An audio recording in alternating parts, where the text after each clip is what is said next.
Келіні бар адамның бір көзі көріп, бір көзі көрмеу керек. Бір құлағы естіп, бір құлағы естімеу керек. Иә, қазақта білмегенді кешіре алмасаң, білгендігің қайсы деген сөз бар ғой. Сондықтан кейде енелер де даналық танытып, көп нәрсеге байыппен, ақылмен қарай білу керек. Өзінің үлкен екенін, одан гөрі тәжірибесі молдығын ескеру керек. Осы ретте енелер тарапынан атқарылуы тиіс кейбір шараларды айта кету жөн. Бәлкім пайдасы тиіп қалар. Бірінші, иә, келін алдым, қолым ұзарды деп қуанып жүрген шығарсыз. Алайда бұл келін барлығын біліп тұру керек, барлығын қатесіз орындау керек деген сөз емес. Оның осы уақытқа дейін өзге отбасының тәрбиесінде өскенін, үйренісіп кеткенше тосырқайтынын естен шығармаңыз. Келін тәрбиелеудің ең ұтымды әдісі кінәлайтын емес, үйрететін стильді пайдалану.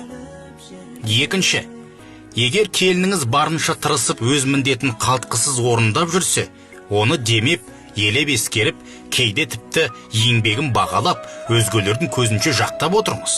Бұл әдіс оған мотивация болып, онан сайын жақсы қызмет етуіне құлшынысын оятады.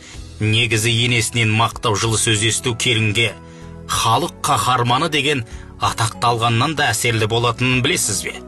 Үшінші, жас отбасы болған соң, басында балаңыз бен келініңіздің арасында ұсақ түйек түсініспеушіліктердің болатыны анық. Мұндай кезде әр іске шұқшиып, жағдайды одан әрі ұшықтырып жібермеуге тырысуыңыз керек. Егер балаңыз бен келініңіз келісе алмай жатса, ұлыңызды емес, келініңізді қорғаштауға тырысыңыз. Себебі туған баласын ана бәрібір жек көріп кете алмайды, және баланың да өз анасына деген мейірімі оңайлықпен суымайды. Ал ене мен келін жараса алмай қалса, ол жағдайды шешу, алшақтықтың орнын толтыру дәл бұндай оңай бола қоймайды. Сондықтан балаңызға отбасын ұстап қалатын ер азамат ретінде қарап, ал келінге жаны нәзік әйел, ана ретінде қарым-қатынас жасасаңыз, екеуінің арасын жарастырушы алтын көпірге жанашырға айналасыз. Төртінші, келініңіз жоқта балаңызға келініңізді мақтаңыз. Ой, біздің келін алтын ғой, Құдайға шүкір, келінім айтқанымды екетпей елпілдеп жүр, шамасы жеткенше тырысып ақ жүр, келінім өзіме тартқан ақылды ғой деңіз.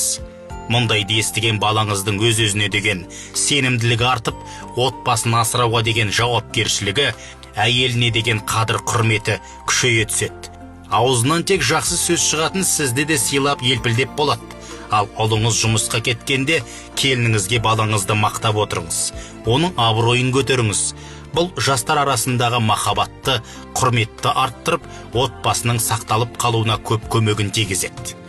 Бесінші, келініңізді басқа келіндермен салыстырмаңыз.